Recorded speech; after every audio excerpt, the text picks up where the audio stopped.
Well, it's time for our children's message, and if you're here in the room with me, you don't see too many young people, but we know they're tuning in online. So I've invited a couple of people young in spirit to help me with some questions that I have for today and for all of us to contemplate. And so today is all about names for us. In our story that we'll hear from the Bible in just a moment, God reveals God's own name to Moses. What do you think it is? Now, some of you probably know this story, and I know you've heard it before. Gary, do you know what God reveals to Moses as God's name? Yes. You do, yeah. If I were to say, God responds with, I am who I am. Would that sound right? That sounds perfectly right. That's a weird name, isn't it? I am who I am. Or some people, the Hebrew, the Bible was written in Hebrew, and some people can translate as, I will be who I will be, or I am who I will be. Lots of variations there. It's all based on this word to be, right? What we are. God says God's name is I am who I am. It says something about God, and the more we unpack that, the more we think about that, we think differently about God. But tell me, what's your name?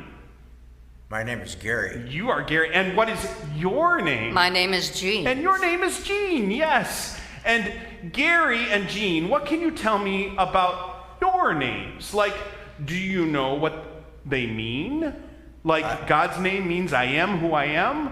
What does your name mean? Do you know? Yes.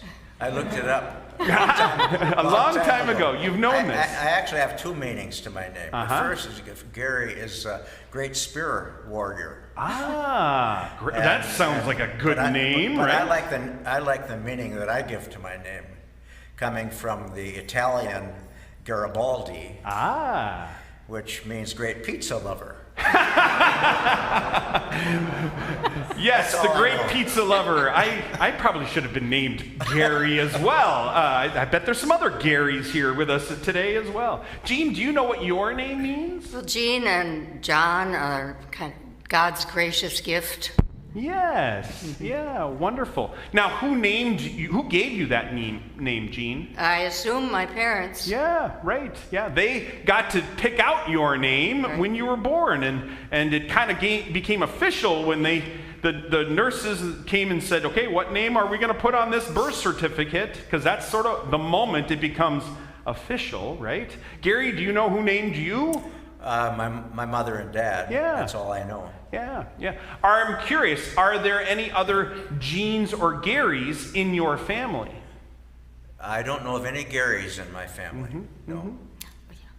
Mm-hmm. I have a sister-in-law that's Jean. Oh, yeah. And I call her Jeannie because she married my brother, and I didn't want, my maiden name was Pfeiffer, and I didn't want another Jean Pfeiffer.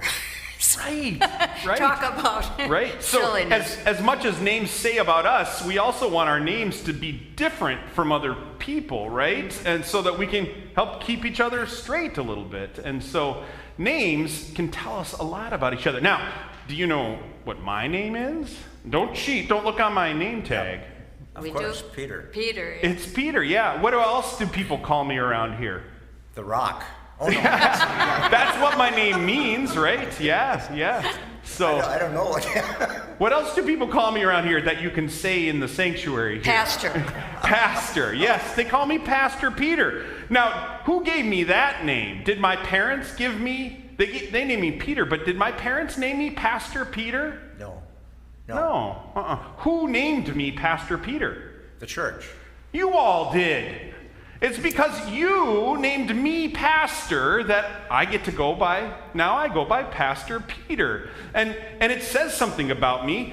It's more than a name. It's sort of like a title, right? You know? And so you think about some of the other titles that refer to what people's jobs are and sort of what responsibilities they have, right? So I get to be called pastor, which is a real privilege for me in this place. But But there are other, we call some people doctor, right? Because we trust that they have a special skill that they're going to share with the world and with other people.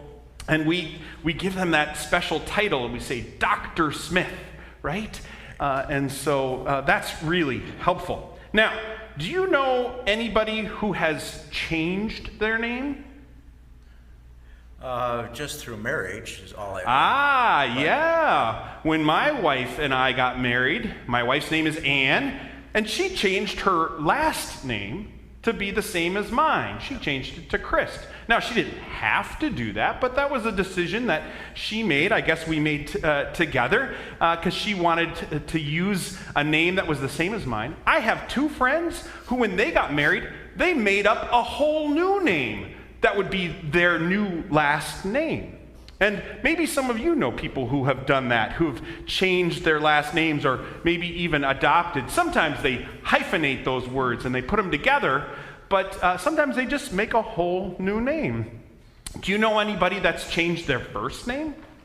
I do not. Yeah. Now, sometimes we give people nicknames, like your Right. cousin Jeannie. You take the same name and maybe you change it a little bit, again, so you can be different. Now, I have a good friend who was born with a different name, but she changed her name later on in life because she didn't think the name that she was given as a child really matched who she was. And so she picked out a whole new name that really spoke and said something about who she was and who she believed God had made her to be. And so she has a new name, and well, that's an exciting thing. So names are really important, and they can tell us a lot about each other. And when we use other people's names, when we're talking to them or about them, we demonstrate that they matter to us, right? And so we use each other's names. We honor one of the most important things about them, their identity, who God made them to be. When teachers use names, they train them with some specific ideas in mind. They really want leaders of kids to really know kids' names when they're working with them. So if we had a group of kids here, it would be really important for us to know each of their names. Now, for those of you who are here today, we have kids that are a part of this church, and it's really important that we get to know their names so that we can call them by name. When we call them by name, it helps them to feel welcome. When you learn someone's name and you call them by name, it helps them feel welcome and a part of your community. It creates a friendlier social atmosphere for us, and that's something we would like. It definitely helps people be held a little bit more accountable. When you call someone by name, you say, Scott, I'm expecting you to do this.